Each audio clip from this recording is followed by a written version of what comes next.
नमस्कार। आज हम एक बहुत ही कॉमन लेकिन बहुत ही जरूरी चीज पर बात करने वाले हैं और वो है बिना डरे, बिना अटके, एकदम कॉन्फिडेंस के साथ फर्राटेदार इंग्लिश बोलना। तो चलिए इस सफर को मिलकर शुरू करते हैं। ये प्रॉब्लम बहुत लोगों के साथ होती है ना कि इंग्लिश फिल्में देख लेते हैं, आर्टिकल्स पढ़ लेते हैं, सब समझ में आ जाता है, लेकिन जैसी खुद बोलने की बारी आती है दिमाग एकदम ब्लैंक, शब्द ही नहीं मिलते। अगर ऐसा होता है तो यकीन मानिए ये कोई अकेले की प्रॉब्लम नहीं है, ये बहुत ही आम बात है।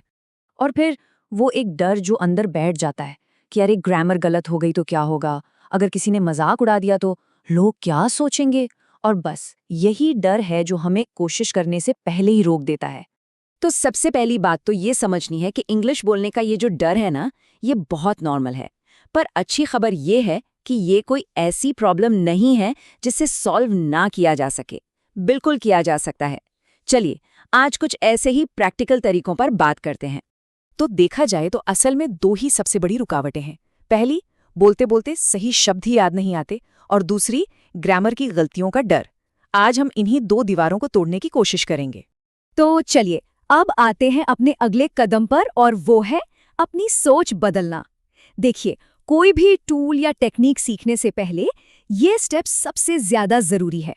सबसे पहले तो इंग्लिश को एक सब्जेक्ट की तरह देखना बंद करना होगा कि बस इसे रटना है, एग्जाम पास करना है। नहीं, इंग्लिश एक स्किल है, एक हुनर, बिल्कुल साइकिल चलाने या तैरने जैसा। और सोचिए, क्या कोई भी बिना गिरे साइकिल चलाना सीख सकता है? नहीं। तो बस कोई भी हुनर बिना गलतियां किए और बिना प्रैक्टिस के नहीं सीखा जा सकता। देखिए, सोच में बस एक छोटा सा बदलाव लाना है और सब कुछ बदल जाएगा। गलत सोच क्या है? मुझे एकदम परफेक्ट इंग्लिश बोलनी है। और सही सोच क्या है? मुझे बस अपनी बात, अपना आइडिया सामने वाले तक पहुंचाना है। मतलब फोकस परफेक्शन पर नहीं, बल्कि कम्युनिकेशन पर होना चाहिए। चलिए, माइंडसेट तो ठीक कर लिया। अब आते हैं तीसरे हिस्से पर, हमारी प्रैक्टिकल डेली टूल किट। अब कुछ ऐसे आसान तरीकों की बात करते हैं जिन्हें रोज आसानी से इस्तेमाल किया जा सकता है।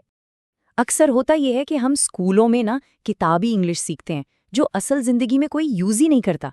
जैसे कोई असल में ये नहीं कहता कि I am going to consume my lunch, है ना? लोग सिंपली कहते हैं I am going to have lunch. तो हमें किताबी नहीं बल्कि रोजमर्रा की डेली यूज वाली इंग्लिश पर फोकस करना है। एक और बहुत जरूरी बात, लंबे लंबे मुश्किल सेंटेंस बनाने के चक्कर में बिल्कुल मत पड़िए। अपनी बात को छोटे और सिंपल वाक्यों में कहिए। एक बात हमेशा याद रखिए, सिंपल इंग्लिश ही सबसे इफेक्टिव इंग्लिश होती है। अब ये एक बहुत ही मजेदार और पावरफुल टेक्निक है।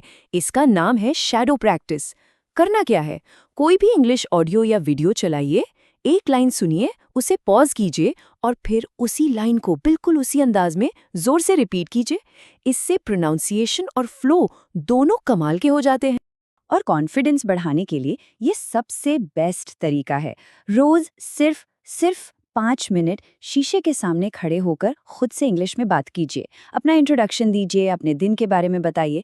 हाँ, मानता हूँ शुरू में थोड़ा अजीब लग सकता है, लेकिन यकीन मानिए कुछ ही दिनों में कॉन्फिडेंस एकदम बूस्ट हो जाएगा। अच्छा, अब आते हैं उस सबसे बड़े डर पर, ग्रामर। इस डर को तो मन से बिल्कुल निकाल दीजिए। एक सच बताऊं, जो नेटिव स्पीकर्स होते हैं ना, मतलब जिनकी मातृभाषा ही इंग्लिश है, वो भी अक्सर ग्रामर की गलतियां करते हैं। जरूरी यह है कि बात समझ में आ जाए, ग्रामर का टेस्ट नहीं हो रहा है।